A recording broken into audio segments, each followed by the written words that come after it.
Hi guys!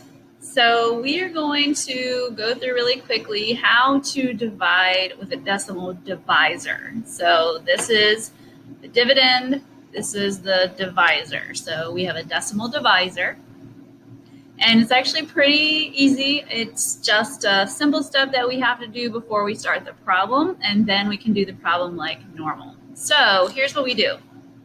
On the outside, we see that we have one digit that is in decimal world or to the right of the decimal. And so we just need to move the decimal so that it is behind the number and becomes a whole number. So I only need to move it one place. And whenever we have a decimal move behind a number, we don't really need it. So think of it as like $3. It can just be a 3, or it can be 3.00. So we're going to move it one place to the right to make it a whole number. And however many places we move this one, we also have to move this one. So I'm going to move this one right here. So then I just get rid of the old one, which is a little tougher for you because you are probably not using a dry erase marker. And I don't need the 0 anymore. So now my problem is 19.5 or 19.5 divided by 3. So I'm still going to solve it like normal. I know that a 3 cannot go into a 1 very nicely or really at all. So I'm going to come over here and make this 19. So remember, we always have to put the number in the quotient right above the number that we're working with. So it's going to go above the 9 when I put it there. So a 3 goes into 19 how many times? And that's what we need to think through. So you can use your tap dots to do that. And a 3, I actually know my facts. So I know that a 3 goes into 19 6 times, because 6 times 3 is 18.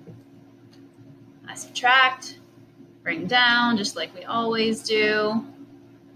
So now I have 3 goes into 15, and that's going to be 5 times. 5 times 3, 15, nothing left over. My final step. Watch out. So this is my final answer, 6.5, 6.5 is what my answer is. So we're going to do one more just so I can kind of show you what to do with it. So I'm going to do 14 and 76 hundredths divided by 2/10. So before I start, I have a decimal divisor, so I need to move it. This one again is just one place. So another thing that you could do so that you don't forget is go ahead and place your decimal in your quotient, and then that way you'll know where it is and you can kind of build a number around it. So now I have a whole number as my divisor. So now I have 147 and 6/10 divided by 2. So again, a 2 can't go into a 1. So I'm using 14. So 2 goes into 14. Notice it has to be above the 4. 2 goes into 14 7 times. 7 times 2, 14. I subtract, bring down. A 2 can go into 7 3 times. As soon as I write this, multiply it. 3 times 2 is 6. Subtract, bring down. Notice that I don't bring my decimal down into my work at all. It only goes up into the quotient. We don't bring it into our work. It's just like we're doing regular whole numbers. Now 2 goes into 16, 8 times.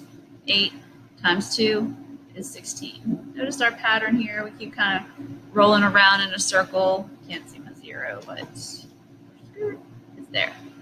So 147 and 6/10 divided by 2 is 73 and 8/10. So it's just a simple step before you start that you have to make your divisor a whole number, and you have to also move the decimal inside of your dividend, however many places you moved it on the outside. So that's all there is to it when you have a decimal divisor. So good luck. Still smiling. Bye.